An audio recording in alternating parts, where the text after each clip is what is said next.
उस रात जून अपने घर लौट रही थी, लेकिन उसे बिल्कुल अंदाजा नहीं था कि अगले कुछ मिनट उसकी पूरी जिंदगी बदल देंगे। अचानक 3 आदमी उसका रास्ता रोक लेते हैं। शुरुआत में जून कुछ समझ नहीं पाती, लेकिन अगले ही पल वे उसे जबरदस्ती अपने साथ ले जाते हैं। जून बचने की पूरी कोशिश करती है, वो मदद के लिए पुकारना चाहती है, लेकिन उसकी आवाज पहले ही साफ नहीं निकलती थी। इसके बावजूद वो हार नहीं मानती, मगर उस सुनसान जगह पर उसकी मदद करने वाला कोई नहीं था। उस रात उसके साथ ऐसा कुछ हुआ जिसने उसे अंदर तक तोड़कर रख दिया। जब उसने विरोध किया तो उन लोगों ने उसके साथ बेरहमी से मारपीट भी की। कुछ ही देर में उसकी ताकत जवाब देने लगी। इसके बाद वे लोग उसका बैग टटोलने लगते हैं। उन्हें पैसे नहीं मिले, लेकिन वहाँ उन्हें कुछ ऐसा मिल गया जो जून के लिए और भी बड़ी मुसीबत बनने वाला था। कुछ देर बाद वे लोग वहाँ से चले जाते हैं और जून दर्द, डर और सदमे में वहीं पड़ी रह जाती है। लेकिन असली डर अब भी बाकी था। किसी तरह जब जून अपने घर पहुंचती है तो उसके कदम दरवाजे पर ही रुक जाते हैं, क्योंकि घर के अंदर कोई उसका इंतजार कर रहा था। वो आदमी आराम से बैठा उसे देख रहा था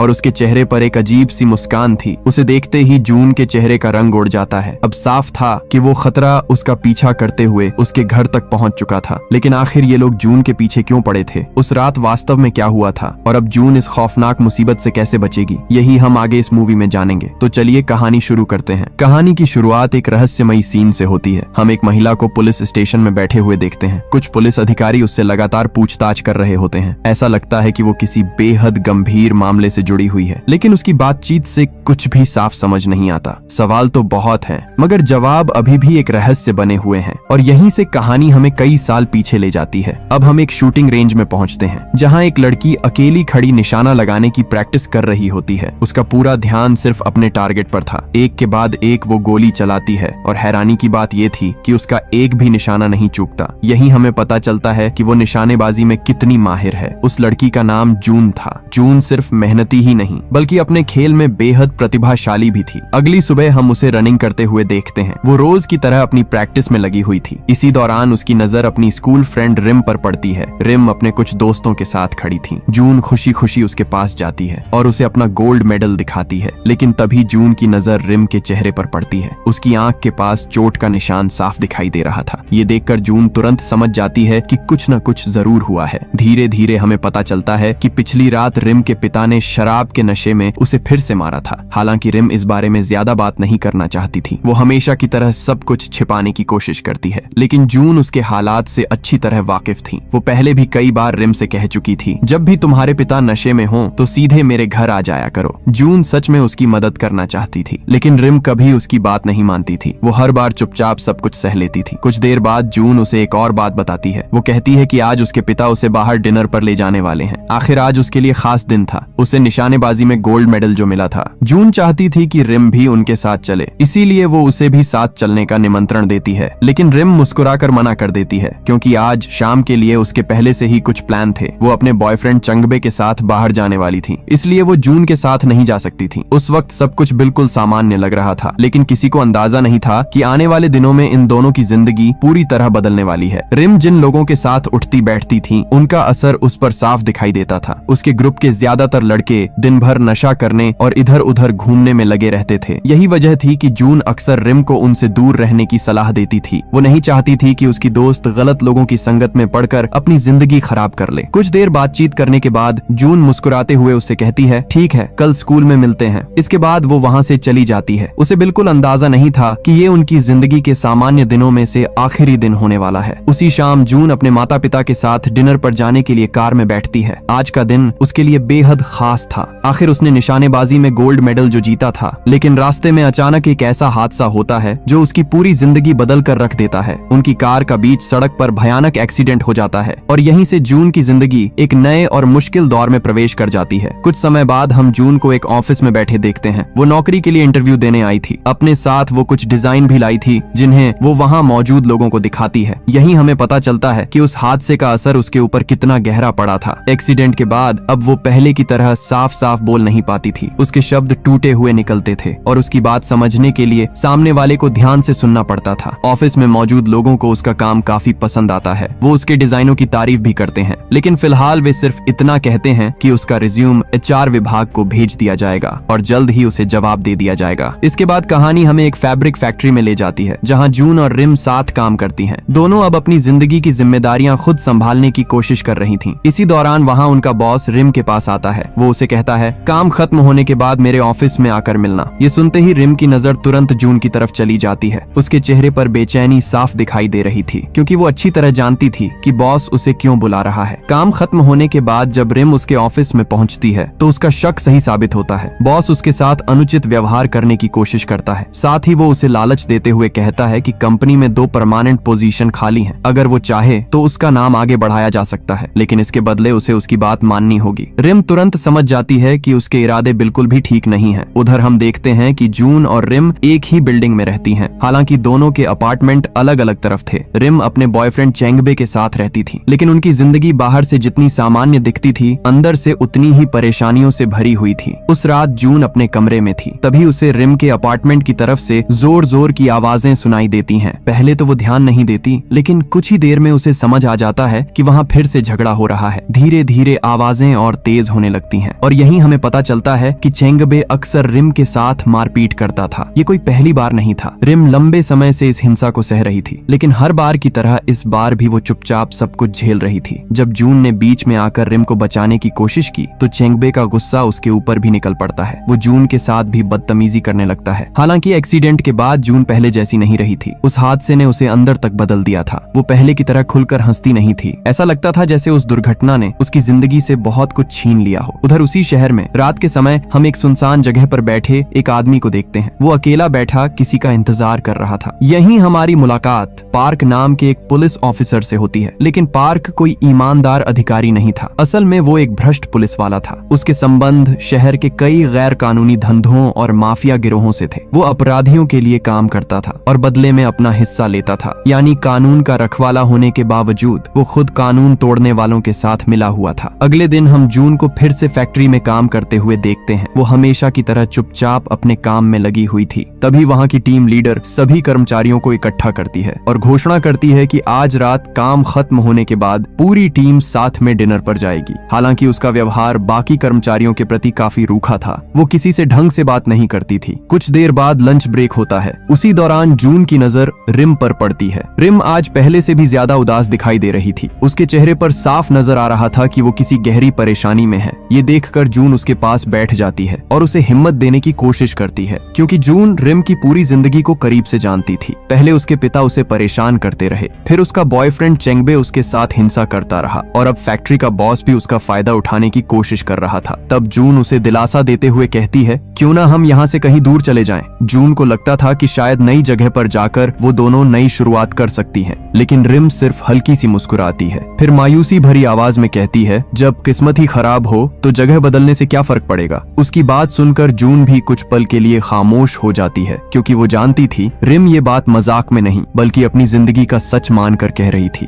उधर कहानी हमें एक अस्पताल की तरफ ले जाती है। यहाँ हम एक महिला पुलिस ऑफिसर को देखते हैं जिसका नाम किम है। वो एक युवा लड़की की देखभाल करती हुई नजर आती है। पहली नजर में ऐसा लगता है कि उस लड़की की मानसिक स्थिति ठीक नहीं है। किम उसका काफी ध्यान रखती है, लेकिन फिल्म इस समय ये साफ नहीं करती कि आखिर इन दोनों के बीच रिश्ता क्या है। उधर दूसरी तरफ एक रात हम ऑफिसर पार्क को बेहद गुस्से में पुलिस स्टेशन की तरफ भागते हुए आते देखते हैं। जैसे ही वो अंदर पहुंचता है वो अपने जूनियर अधिकारियों पर बरस पड़ता है। उसके गुस्से की वजह थी ऑफिसर किम। असल में किम ने बिना उससे पूछे एक गैम्बलिंग हाउस पर रेड कर दी थी। यही बात पार्क को बिल्कुल पसंद नहीं आई। वो सबके सामने किम को बुरा भला कहने लगता है। उसका गुस्सा देखकर साफ समझ आ जाता है कि मामला सिर्फ ड्यूटी का नहीं है। उसे वहाँ से नियमित रूप से पैसा मिलता था और अब रेड पड़ने की वजह से उसका नुकसान हो गया था। उधर उसी रात फैक्ट्री में टीम डिनर का आयोजन किया जाता है। सभी कर्मचारी एक साथ बैठे हुए थे, लेकिन रिम के लिए ये शाम बिल्कुल भी सामान्य नहीं थी। फैक्ट्री का मैनेजर लगातार उसे शराब पिलाने की कोशिश कर रहा था। उसकी नीयत शुरू से ही खराब थी। वो चाहता था कि रिम नशे में आ जाए ताकि वो उसका फायदा उठा सके, क्योंकि अब तक रिम ने प्रमोशन के बदले उसकी शर्त नहीं मानी थी, यानी उसने अभी तक उसे कोई जवाब नहीं दिया था। इसी दौरान वहाँ मौजूद टीम लीडर महिला भी रिम पर दबाव डालने लगती है। वो कहती है, अगर प्रमोशन चाहिए तो कुछ चीजों के लिए समझौता करना पड़ता है, इसे एक कॉम्प्रोमाइज समझो। ये सुनकर रिम और ज्यादा असहज हो जाती है। उधर मैनेजर बार बार किसी न किसी बहाने उसके करीब आने की कोशिश करता रहता है। उसका व्यवहार देखकर जून का गुस्सा बढ़ने लगता है। आखिरकार वो रिम को वहाँ से बाहर बुला लेती है। दोनों डिनर हॉल से निकलकर अलग खड़ी हो जाती है। तब जून उसे एक अच्छी खबर देती है। वो बताती है कि जिस कंपनी में उसने इंटरव्यू दिया था वहाँ से जल्द ही उसके सिलेक्शन की उम्मीद है। फिर वो रिम से कहती है, जब मेरी नौकरी लग जाएगी तो मैं तुम्हारे लिए भी वहाँ कोई काम ढूंढने की कोशिश करूंगी, तुम ये नौकरी छोड़ दो। जून नहीं चाहती थी कि उसकी दोस्त रोज रोज इस अपमान और दबाव का सामना करे, लेकिन रिम की सोच कुछ और थी। वो इस मौके को छोड़ने के लिए तैयार नहीं थी। उसके हिसाब से ऐसी नौकरी और ऐसा मौका दोबारा नहीं मिलने वाला था। फिर वो जून की तरफ देखकर कहती है, तुम्हें तो डिजाइन का काम मिल जाएगा, लेकिन मेरा क्या होगा? उसकी आवाज में मजबूरी साफ झलक रही थी। रिम को लग रहा था कि उसके पास चुनने के लिए कोई दूसरा रास्ता ही नहीं बचा है, और शायद इसी वजह से वो उस समझौते के लिए खुद को तैयार करने लगी थी जिसे वो दिल से कभी स्वीकार नहीं करना चाहती थी। इधर टीम लीडर महिला लगातार रिम पर दबाव बना रही थी। वो गुस्से में उससे कहती है, आज रात बॉस के साथ चली जाओ, जो वो कहे वही करो, अगर आगे बढ़ना है तो यही रास्ता है। उसकी बातों में साफ धमकी छिपी हुई थी, लेकिन रिम अभी भी फैसला नहीं कर पा रही थी, इसलिए वो अपनी तबीयत खराब होने का बहाना बना देती है। असल में वो थोड़ा और समय चाहती थी। शायद वो अभी भी उम्मीद कर रही थी कि उसे कोई दूसरा रास्ता मिल जाए। उस रात हम रिम को अकेले सड़क पर चलते हुए देखते हैं। उसके दिमाग में कई बातें एक साथ चल रही थीं। तभी एक बाइक उसके पास से गुजरती है और उसे देखते ही अचानक उसका ध्यान अतीत की तरफ चला जाता है। यहीं हमें उस हादसे की सच्चाई पता चलती है जिसने जून की पूरी जिंदगी बदल दी थी। दरअसल जिस दिन जून का एक्सीडेंट हुआ था, उस हादसे के पीछे एक बाइक थी और उस बाइक पर कोई और नहीं बल्कि रिम और उसका बॉयफ्रेंड चेंगबे बैठे हुए थे। लेकिन हादसा होने के बाद दोनों वहां रुकने के बजाय भाग गए थे। उन्होंने पीछे मुड़कर भी नहीं देखा। यही वजह थी कि उस घटना का बोझ आज तक रिम के दिल पर था। उसे हमेशा लगता था कि जून की मौजूदा हालत के लिए कहीं ना कहीं वो भी जिम्मेदार है। लेकिन सबसे दुखद बात ये थी कि जून को इस सच्चाई के बारे में कुछ भी पता नहीं था। वो आज भी रिम को अपनी सबसे करीबी दोस्त मानती थी। उधर जून अपनी जिंदगी को फिर से संभालने की कोशिश कर रही थी। उसे अब भी उम्मीद थी कि जिस कंपनी में उसने इंटरव्यू दिया है वहां से जल्द ही उसे नौकरी मिल जाएगी। इसी उम्मीद में वो लगभग हर रोज उन्हें मैसेज करती रहती थी, लेकिन सामने से कभी कोई जवाब नहीं आता। लेकिन उसे क्या पता था कि उसके साथ एक और भयानक हादसा होने वाला है। उस रात जब जून अपने घर लौट रही थी, तभी अचानक 3 आदमी उसके सामने आ जाते हैं। शुरुआत में उसे समझ ही नहीं आता कि आखिर वो लोग कौन हैं, लेकिन अगले ही पल वे उसे जबरदस्ती पकड़ लेते हैं। जून खुद को छुड़ाने की पूरी कोशिश करती है। वो मदद के लिए पुकारना चाहती है, लेकिन उसकी आवाज पहले ही साफ नहीं निकलती थी। इसके बावजूद वो संघर्ष करती रहती है, लेकिन उन लोगों पर उसकी बेबसी का कोई असर नहीं पड़ता। वे उसे जबरदस्ती एक सुनसान जगह पर ले जाते हैं। जून लगातार बचने की कोशिश करती है, मगर वहाँ उसकी मदद करने वाला कोई नहीं था। धीरे धीरे उन लोगों को भी पता चल जाता है कि जून ठीक से बोल नहीं सकती, लेकिन इससे उनके इरादों में कोई बदलाव नहीं आता। इसके बाद वे उसके साथ बेहद गलत और अमानवीय व्यवहार करते हैं और जून एक बार फिर ऐसी त्रासदी का शिकार बन जाती है जिसकी उसने कभी कल्पना भी नहीं की थी। यहीं से उसकी जिंदगी एक और अंधेरे मोड़ की तरफ बढ़ने लगती है। जब जून ने उनका विरोध करने की कोशिश की तो उन लोगों ने उसके साथ बेरहमी से मारपीट भी की। उसमें लड़ने की ताकत लगभग खत्म हो चुकी थी। इसके बाद वे लोग उसका बैग टटोलने लगे। शायद उन्हें उम्मीद थी कि उसके पास पैसे या कोई कीमती सामान होगा, लेकिन बैग में ऐसा कुछ नहीं मिला। तभी उनमें से एक की नजर उसकी आईडी पर पड़ती है। वो आईडी निकालकर अपने पास रख लेता है। उस पर जून का नाम और घर का पता साफ लिखा हुआ था, यानी अब उन लोगों के पास उसकी पूरी जानकारी पहुंच चुकी थी। इसके बाद तीनों वहां से चले जाते हैं और जून उसी हालत में काफी देर तक वहां पड़ी रहती है। वो दर्द, डर और सदमे से पूरी तरह टूट चुकी थी। उधर उसी रात ऑफिसर किम अपनी गाड़ी से कहीं जा रही होती है। तभी उसकी नजर सड़क किनारे खड़ी जून पर पड़ती है। एक पल के लिए किम को कुछ अजीब सा महसूस होता है। जून का चेहरा डरा हुआ था और उसकी हालत भी सामान्य नहीं लग रही थी। ऐसा लग रहा था जैसे उसके साथ कुछ बहुत गलत हुआ हो, लेकिन किम ज्यादा ध्यान नहीं देती। दूसरी तरफ जून हिम्मत जुटाकर पास के पुलिस स्टेशन पहुंचती है। उसे उम्मीद थी कि शायद वहां उसे न्याय मिल सके, लेकिन दुर्भाग्य से वहां उसकी मुलाकात उसी भ्रष्ट पुलिस ऑफिसर पार्क से होती है। जून अपनी शिकायत दर्ज करवाना चाहती थी, लेकिन पार्क उसकी मदद करने के बजाय उससे अजीब अजीब सवाल पूछने लगता है। उसका रवैया ऐसा था मानो वो सच जानने की कोशिश नहीं बल्कि जून को ही कटघरे में खड़ा कर रहा हो। वो बार बार उसकी बातों पर शक करता है, यहाँ तक कि उसके कपड़ों और पहनावे पर भी सवाल उठाने लगता है। जून को समझ नहीं आ रहा था कि वो मदद मांगने आई है या खुद अपने आप को निर्दोष साबित करने। सबसे हैरानी की बात ये थी कि पार्क उसकी शिकायत दर्ज करने में भी दिलचस्पी नहीं दिखाता। इतना ही नहीं, वो उसका मेडिकल टेस्ट करवाना भी जरूरी नहीं समझता, जबकि जून अपने साथ एक अहम सबूत लेकर आई थी। उसके हाथ में एक व्यक्ति के बाल थे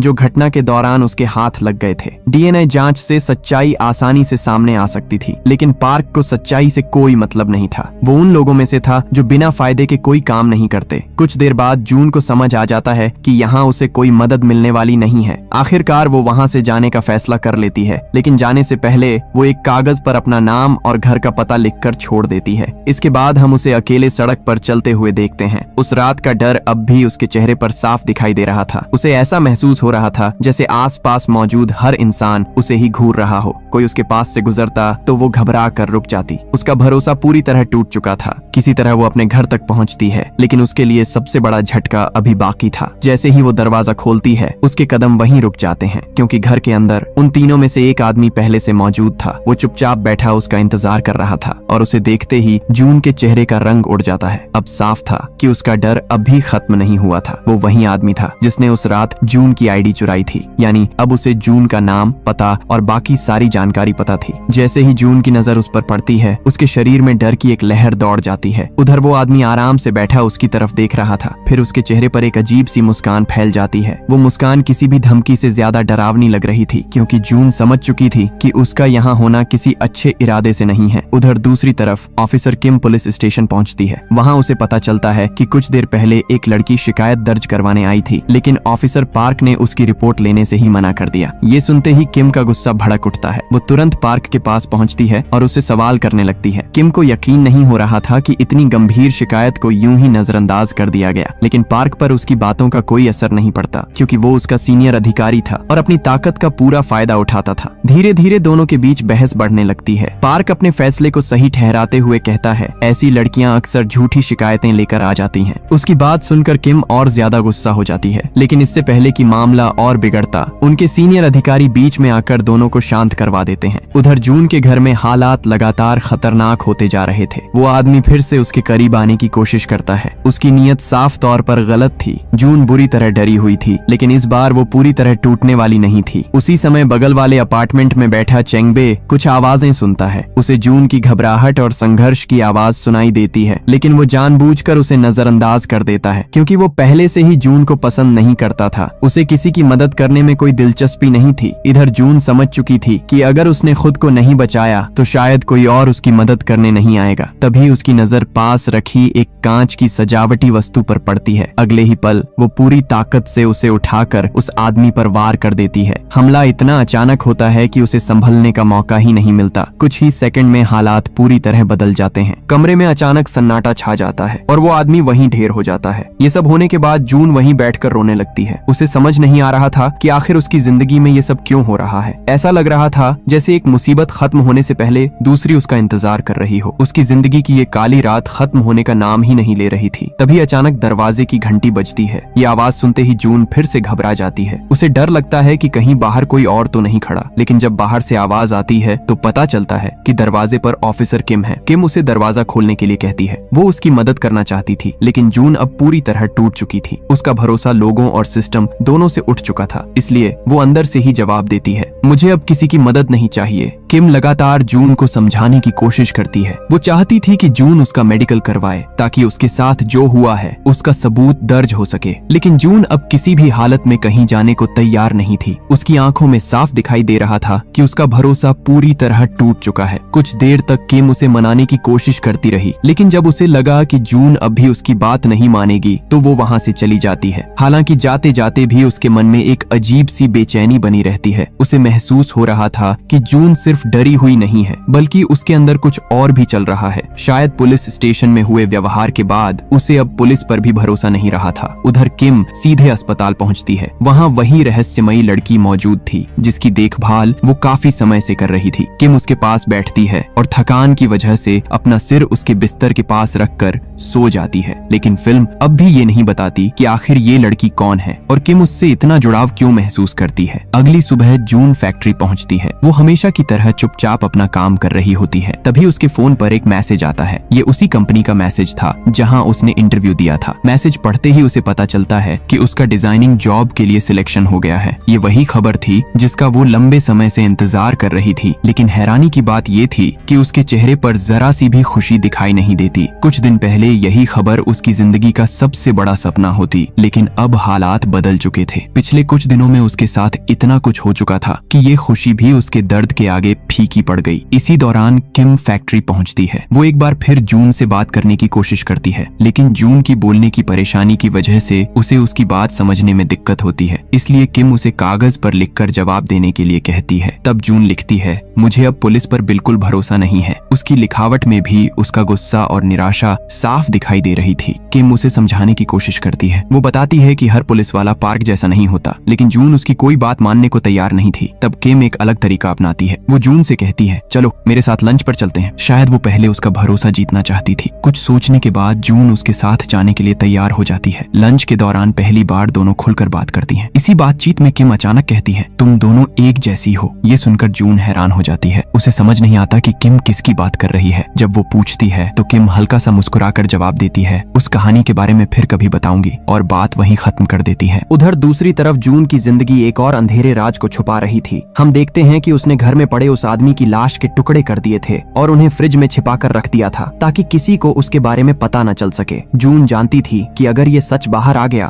तो उसकी जिंदगी और बड़ी मुसीबत में फंस जाएगी। तभी अचानक दरवाजे पर दस्तक होती है। जून घबराकर दरवाजे की तरफ देखती है। बाहर रिम खड़ी थी। रिम उस रात की अपनी बातों के लिए माफी मांगती है। उसे महसूस हो रहा था कि शायद उसने गुस्से में जरूरत से ज्यादा कह दिया था। फिर वो जून से कहती है, क्या मैं आज रात तुम्हारे कमरे में रुक सकती हूँ? उसकी आवाज में डर साफ महसूस हो रहा था। वो बताती है कि चेंगबे फिर नशे में है और उसे डर है कि आज भी वो उसके साथ मारपीट करेगा, लेकिन इस बार जून उसे अंदर आने से मना कर देती है। ये सुनकर रिम भी हैरान रह जाती है। असल में जून उसे अपने घर के अंदर नहीं आने देना चाहती थी, क्योंकि अगर रिम अंदर आ जाती तो वो उस खौफनाक राज के बारे में जान सकती थी, जिसे जून हर कीमत पर छुपाए रखना चाहती थी। रिम को जून का व्यवहार बिल्कुल समझ नहीं आता। वो बार बार उससे पूछने लगती है कि आखिर वो उसे अपने कमरे में क्यों नहीं आने देना चाहती। पहले तो जून चुप रहती है, लेकिन जब रिम लगातार जिद करने लगती है तो तनाव बढ़ने लगता है, और फिर गुस्से और घबराहट में जून के हाथ से एक ऐसी गलती हो जाती है जिसकी उसने खुद भी उम्मीद नहीं की थी। वो रिम को थप्पड़ मार देती है। फिर वो गुस्से में वहाँ से चली जाती है। उधर दरवाजा बंद होते ही जून की बेचैनी और बढ़ जाती है। उसे एहसास था कि अब वो इस राज को ज्यादा दिन तक नहीं छुपा सकती, इसलिए वो फैसला करती है कि उसे धीरे धीरे सारे सबूत खत्म करने होंगे। उसी रात वो शरीर के कुछ हिस्सों को एक छोटे हैंडबैग में रखती है और उन्हें ठिकाने लगाने के लिए घर से निकल पड़ती है। लेकिन रास्ते में ही उसे एक नई मुसीबत का सामना करना पड़ता है। सामने से रिम और चेंगबे आते दिखाई देते हैं। जैसे ही चेंगबे उसे देखता है वो उसका रास्ता रोक लेता है। फिर धमकी भरे लहजे में कहता है, तुम्हें यहाँ से जाना है तो चली जाओ, लेकिन रिम को अपने साथ ले जाने की कोशिश मत करना। उसकी बातों से साफ था कि वो रिम पर अपना नियंत्रण बनाए रखना चाहता था। जून बिना बहस किए वहाँ से आगे बढ़ जाती है। उधर दूसरी तरफ ऑफिसर पार्क भी जून के घर की तरफ जा रहा था। उसके इरादे मदद करने के नहीं थे। असल में पार्क भारी कर्ज में डूबा हुआ था। हालात इतने खराब थे कि उसने अपनी पत्नी से छिपाकर घर तक गिरवी रख दिया था। अब वो किसी भी तरह पैसा जुटाना चाहता था और उसे लग रहा था कि जून उसके लिए आसान शिकार बन सकती है। जब वो जून के घर पहुंचता है तो दरवाजा बंद मिलता है। वहीं उसकी मुलाकात चेंगबे से हो जाती है। बातों बातों में चेंगबे उससे कहता है, कहीं तुम वही आदमी तो नहीं जो कल रात जून के कमरे में था? ये सुनते ही पार्क भड़क उठता है। वो चेंगबे को धक्का देता है और गुस्से में उससे उलझ पड़ता है। लेकिन इसी बातचीत से उसके दिमाग में एक नया शक पैदा हो जाता है। उसे लगने लगता है कि शायद जून ने उससे झूठ बोला था, क्योंकि अगर उसके घर में कोई और आदमी मौजूद था तो फिर पूरी कहानी कुछ और भी हो सकती है। अब पार्क के दिमाग में मदद नहीं बल्कि पैसे ऐंठने का ख्याल आने लगता है। उसे लगता है कि वो जून को डरा धमकाकर उससे अच्छी रकम वसूल सकता है। इसी दौरान उसकी नजर सड़क पर जाती है। वहाँ जून अकेले चलते हुए दिखाई देती है। पार्क तुरंत उसके पास पहुँच जाता है और उसका रास्ता रोक लेता है। फिर धमकी देते हुए कहता है, झूठी शिकायत दर्ज करवाने पर जेल भी हो सकती है, लेकिन अगर तुम मुझे पैसे दे दो तो मैं ये मामला यहीं खत्म कर सकता हूँ। जून उसकी बातों का कोई जवाब नहीं देती। वो वहाँ से जाने की कोशिश करती है, लेकिन तभी पार्क उसका हाथ पकड़ लेता है। इस छीना झपट्टी में जून का बैग नीचे गिर जाता है। बैग गिरते ही पार्क को कुछ अजीब सा महसूस होता है और जैसे ही उसकी नजर अंदर जाती है उसके होश उड़ जाते हैं, क्योंकि बैग के अंदर इंसानी शरीर के कटे हुए हिस्से पड़े थे। कुछ पल के लिए पार्क भी सन्न रह जाता है। उधर जून समझ जाती है कि अब उसका राज खुल चुका है और अगले ही पल वो वहाँ से भागने लगती है। पार्क तुरंत उसके पीछे दौड़ पड़ता है। अब मामला पूरी तरह बदल चुका था। वो उसे गिरफ्तार करने की कोशिश करता है, लेकिन जून किसी भी कीमत पर पकड़ी नहीं जाना चाहती थी। भागते भागते दोनों के बीच संघर्ष शुरू हो जाता है। तभी जून को पास पड़ा एक पत्थर दिखाई देता है। अपने बचाव में वो पत्थर उठाकर पार्क के सिर पर मार देती है। वार लगते ही पार्क का गुस्सा भड़क उठता है और फिर वो जून पर टूट पड़ता है। अब हालात पहले से कहीं ज्यादा खतरनाक हो चुके थे। इसी दौरान अचानक तेज बारिश बारिश शुरू हो जाती है। चारों तरफ अंधेरा, बारिश और अफरा तफरी का माहौल बन जाता है। संघर्ष के बीच जून की नजर जमीन पर पड़ी पार्क की गन पर जाती है। वो तुरंत उसे उठा लेती है और कांपते हाथों से पार्क की तरफ तान देती है, फिर उसे पास आने से मना करती है। लेकिन पार्क उसकी बात को गंभीरता से नहीं लेता। उसे लगता है कि जून सिर्फ डराने की कोशिश कर रही है। आखिर उसके सामने एक ऐसी लड़की खड़ी थी जो ठीक से बोल भी नहीं पाती थी। पार्क को यकीन था कि वो गोली नहीं चला पाएगी, लेकिन वो एक बहुत बड़ी गलती कर रहा था, क्योंकि वो ये भूल चुका था कि जून कोई आम लड़की नहीं थी। वो एक बेहतरीन निशानेबाज थी, जिसका निशाना शायद ही कभी चूकता था। अगले ही पल जून ट्रिगर दबा देती है। गोली सीधा अपने निशाने पर लगती है और कुछ ही सेकंड में पार्क की मौत हो जाती है। बारिश अब भी लगातार हो रही थी, लेकिन जून की जिंदगी में एक और अंधेरा जुड़ चुका था। पार्क के गिरते ही वो पूरी तरह टूट जाती है। कुछ पलों के लिए उसके मन में ख्याल आता है कि अब उसे भी अपनी जिंदगी खत्म कर देनी चाहिए, लेकिन जब वो ऐसा करने की कोशिश करती है तो खुद को रोक लेती है। शायद उसके अंदर अभी भी कहीं न कहीं जीने की इच्छा बाकी थी, या शायद वो इतनी थक चुकी थी कि कोई फैसला ही नहीं कर पा रही थी। एक बात जरूर साफ थी, उसकी हर रात पहले से ज्यादा अंधेरी होती जा रही थी। उधर ऑफिसर पार्क की मौत की खबर पूरे पुलिस विभाग में फैल जाती है। कुछ समय के लिए वहाँ हलचल मच जाती है, लेकिन पार्क की खराब छवि की वजह से मामला उतना गंभीर नहीं लिया जाता जितना लिया जाना चाहिए था, क्योंकि विभाग के कई लोगों को पहले से पता था कि वो गैर कानूनी गतिविधियों में शामिल था। इसीलिए उसके लिए किसी के मन में खास सहानुभूति नहीं थी। उधर जून अपने घर में आईने के सामने बैठी होती है। वो धीरे धीरे लिपस्टिक लगाने लगती है, लेकिन उसके चेहरे पर कोई भावना नहीं थी। ऐसा लग रहा था जैसे उसके अंदर की सारी खुशियां खत्म हो चुकी हों, क्योंकि अब उसके हाथों दूसरी बार किसी की जान गई थी और इस बोझ ने उसे अंदर से पूरी तरह बदल दिया था। उधर दूसरी तरफ रिम अपनी जिंदगी का एक और मुश्किल फैसला लेती है। वो अपने बॉस की केबिन में जाती है। काफी सोच विचार के बाद उसने तय कर लिया था कि वो परमानेंट नौकरी पाने के लिए उसकी शर्त मान लेगी। उसे लग रहा था कि शायद यही उसकी जिंदगी को स्थिर करने का आखिरी मौका है। वहीं दूसरी ओर किम भी अपनी निजी जिंदगी की परेशानियों से जूझ रही थी। वो अपनी छोटी बहन की मानसिक स्थिति को लेकर बेहद चिंतित थी। रात में वो जून को फोन करती है। बातों बातों में पहली बार उस रहस्य से पर्दा उठता है जो काफी समय से कहानी में बना हुआ था। किम बताती है कि अस्पताल में भर्ती लड़की उसकी छोटी बहन है। साथ ही वो ये भी बताती है कि उसकी बहन कई सालों से बोल नहीं पाई है। उसे उसकी आवाज सुने हुए 10 साल से भी ज्यादा समय बीत चुका है। ये बात सुनकर जून भावुक हो जाती है, क्योंकि वो खुद भी बोलने की परेशानी से गुजर रही थी। अगले दिन वो खुद किम से मिलने पुलिस स्टेशन पहुंचती है। वहाँ किम उसे कुछ पुराने अपराधियों की तस्वीरें दिखाती है। असल में वो उन लोगों की पहचान करने की कोशिश कर रही थी जो जून के साथ हुई घटना में शामिल थे। तस्वीरें देखते देखते अचानक जून की नजर 2 चेहरों पर जाकर रुक जाती है। उन्हें देखते ही उसका चेहरा बदल जाता है, क्योंकि वो उन दोनों को पहचान चुकी थी। यही वो लोग थे जो उस रात वहाँ मौजूद थे। किम बताती है कि पुलिस को पहले से उन पर एक गैंग से जुड़े होने का शक था, लेकिन सबूतों की कमी की वजह से उन्हें छोड़ना पड़ा था। अब पहली बार जून के हाथ ऐसा सुराग लगा था जो उसे सीधे उन लोगों तक पहुंचा सकता था। यहाँ जून ने किम को एक बेहद महत्वपूर्ण बात नहीं बताई।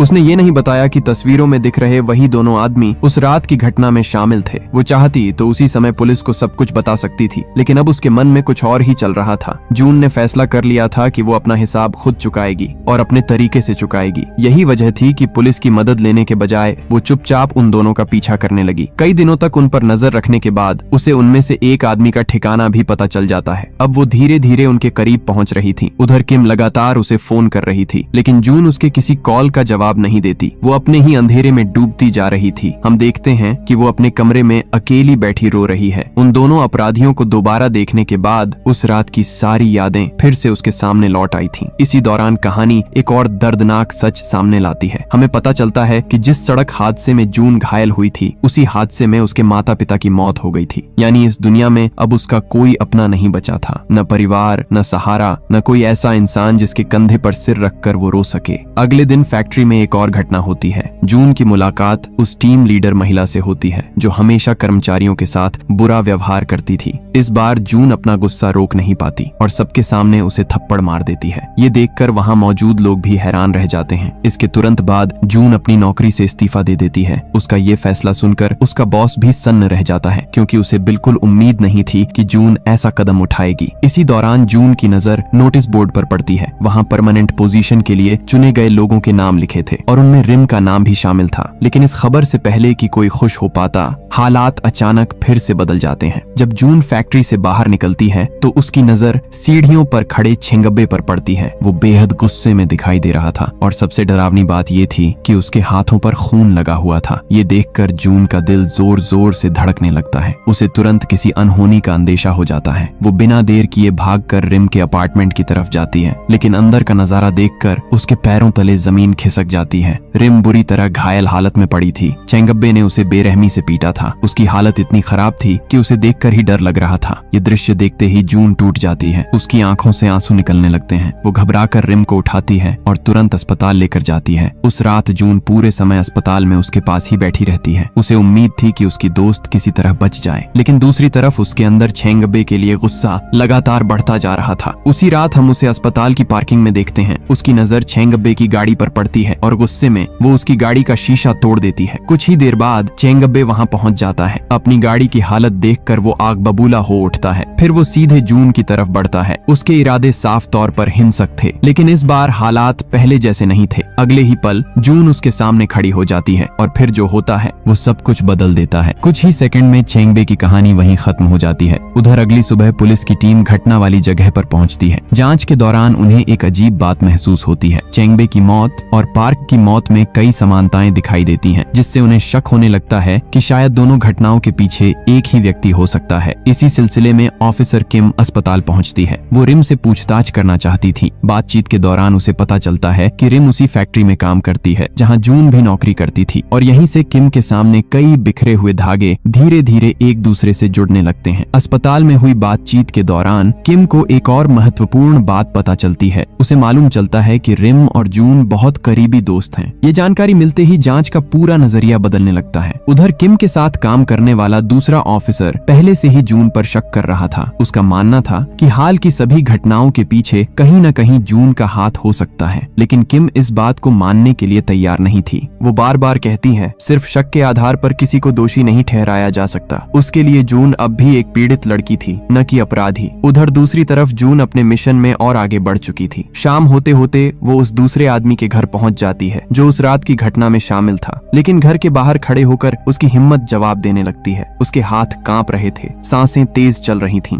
वो कई मिनट तक दरवाजे को देखती रहती है, मगर डोरबेल दबाने की हिम्मत नहीं जुटा पाती। आखिरकार खुद को संभालकर वो घंटी बजा देती है। कुछ ही पलों बाद दरवाजा खुलता है। सामने वही आदमी खड़ा था। उसे देखते ही जून का दिल तेजी से धड़कने लगता है। एक पल के लिए वो पीछे मुड़कर वहां से जाने लगती है। शायद उसके अंदर अब भी डर बाकी था। उधर वो आदमी उसे पहचान नहीं पाता। वो कुछ बड़बड़ाते हुए वापस अंदर चला जाता है, लेकिन इस बार जून रुकती नहीं। अगले ही पल वो उसके पीछे पीछे घर के अंदर दाखिल हो जाती है। वह आदमी आराम से टीवी देखने में व्यस्त था। उसे अंदाजा भी नहीं था कि खतरा उसके ठीक पीछे खड़ा है, लेकिन जैसे ही उसकी नजर जून पर पड़ती है वो गुस्से में खड़ा हो जाता है। हालांकि उसे प्रतिक्रिया देने का मौका ही नहीं मिलता। कुछ ही क्षणों में सब कुछ खत्म हो जाता है और जून एक बार फिर अपने बदले की सूची से एक नाम मिटा देती है। अब उसके चेहरे पर डर पहले जैसा नहीं था, बल्कि कुछ और दिखाई देने लगा था। ऐसा लग रहा था जैसे बदला लेना धीरे धीरे उसकी आदत बनता जा रहा हो। उधर अगले दिन पुलिस फिर से घटनास्थल पर पहुंचती है। जांच जारी थी, लेकिन अभी तक कोई ठोस सबूत उनके हाथ नहीं लगा था। इसी दौरान किम उस दूसरे ऑफिसर से कहती है, देखा,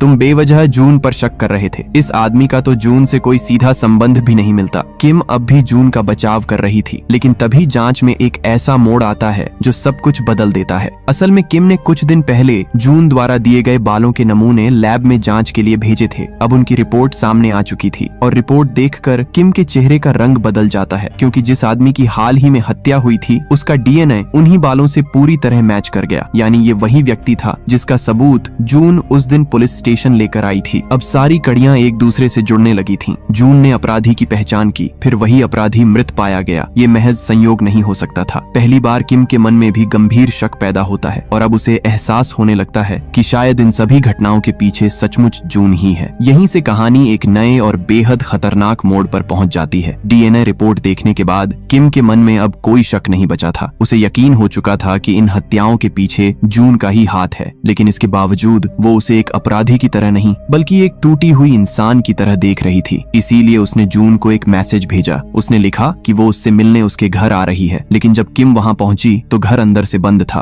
काफी देर इंतजार करने के बाद उसने फैसला किया कि उसे अंदर जाना ही होगा। आखिरकार वो किसी तरह दरवाजा खोलकर घर के अंदर पहुंच जाती है। अंदर का माहौल बिल्कुल खामोश था। ऐसा लग रहा था जैसे वहां काफी समय से कोई नहीं रहा हो। तलाशी लेते हुए उसकी नजर एक डायरी पर पड़ती है। ये डायरी जून की थी। किम जैसे जैसे उसके पन्ने पढ़ती जाती है उसके चेहरे के भाव बदलने लगते हैं, क्योंकि उस डायरी में जून जून ने अपनी जिंदगी की सारी दर्दनाक घटनाएं लिख रखी थीं। साथ ही उन हत्याओं का भी जिक्र था जो उसने पिछले दिनों की थीं। अब सारी बिखरी हुई कड़ियां एक दूसरे से जुड़ चुकी थीं। किम को आखिरकार पूरी सच्चाई पता चल जाती है, लेकिन तभी अचानक पीछे से किसी के कदमों की आहट आती है। किम कुछ समझ पाती उससे पहले ही उसके सिर पर जोरदार वार होता है और वो बेहोश होकर जमीन पर गिर जाती है। जब उसकी आंख खुलती है तो वो खुद को एक कुर्सी से बंधा हुआ पाती है। सामने जून खड़ी थी। दोनों कुछ देर तक एक दूसरे को देखती रहती हैं। फिर किम धीरे धीरे अपनी कहानी बताना शुरू करती है। वो कहती है कि जब उसकी छोटी बहन स्कूल में थी तब उसके साथ भी एक भयानक घटना हुई थी। उसे एक हादसे ने उसकी पूरी जिंदगी बदल दी। वो मानसिक रूप से इतनी टूट गई कि आज तक सामान्य नहीं हो पाई। किम की आंखें भर आती हैं जब वो कहती है 10 साल हो गए, मैंने अपनी बहन की आवाज नहीं सुनी। इसके बाद वो एक और कड़वी सच्चाई बताती है। जिस आदमी ने उसकी बहन की जिंदगी बर्बाद की थी वो कुछ समय की सजा काटकर जेल से बाहर आ चुका था और किम पुलिस ऑफिसर होते हुए भी उसके खिलाफ कुछ नहीं कर पाई। ये बात कहते हुए उसकी बेबसी साफ दिखाई दे रही थी। किम की कहानी सुनकर जून भी भावुक हो जाती है। कुछ पल के लिए ऐसा लगता है कि शायद जून रुक जाएगी, लेकिन फिर वो धीरे से कहती है अब बहुत देर हो चुकी है, मैं रुक नहीं सकती। इतना कहकर वो वहाँ से चली जाती है। उधर उसी रात जून अपने अगले कदम की तैयारी कर चुकी थी। वो अपने फैक्ट्री वाले बॉस को एक होटल में मिलने के लिए बुलाती है। जब जून होटल पहुंचती है तो अचानक उसकी नजर एक परिचित चेहरे पर पड़ती है। वो वही तीसरा आदमी था जो उस रात की घटना में शामिल था। उसे देखकर जून का गुस्सा फिर से जाग उठता है, लेकिन पहले वो अपने बॉस के कमरे में जाती है। अंदर पहुंचकर वो देखती है कि उसका बॉस नशे की हालत में बैठा हुआ है। उसकी हालत देखकर जून कुछ पल के लिए रुक जाती है, क्योंकि वो वहाँ उसे नुकसान पहुँचाने नहीं सिर्फ डराने के इरादे से आई थी। इसलिए वो वापस जाने लगती है, लेकिन जाते जाते बॉस एक ऐसी बात कह देता है जो सब कुछ बदल देती है। वो बताता है कि उसने पहले भी कई महिलाओं का फायदा उठाने की कोशिश की थी। ये सुनते ही जून का गुस्सा काबू से बाहर हो जाता है। अब उसके लिए पीछे हटना नामुमकिन था। इसके बाद उसकी नजर उस तीसरे आदमी पर पड़ती है जिसे वो इतने दिनों से ढूंढ रही थी। जून उसके पीछे जाती है और दोनों आमने सामने आ जाते हैं, लेकिन इस बार सब कुछ उसकी योजना के मुताबिक नहीं होता। वो आदमी घायल तो हो जाता है मगर बच निकलता है। इसी बीच वहाँ ऑफिसर किम भी पहुँच जाती है। वो जून को रोकने की कोशिश करती है और उससे कहती है अब सब खत्म करो, अपने आप को पुलिस के हवाले कर दो। कुछ क्षणों के लिए जून खामोश खड़ी रहती है। ऐसा लगता है जैसे वो सचमुच सरेंडर करने के बारे में सोच रही हो, लेकिन तभी हालात अचानक पलट जाते हैं। वो घायल आदमी पीछे से हमला कर देता है। अगले ही पल गोलियों की आवाज गूंजती है और जून जमीन पर गिर पड़ती है। उधर दूसरी तरफ कहानी एक बार फिर रिम की तरफ लौटती है। कुछ दिनों अस्पताल में रहने के बाद रिम आखिरकार अपने घर वापस आ जाती है, लेकिन उसे बिल्कुल अंदाजा नहीं था कि इस कहानी का सबसे भावुक और दर्दनाक हिस्सा अभी बाकी है।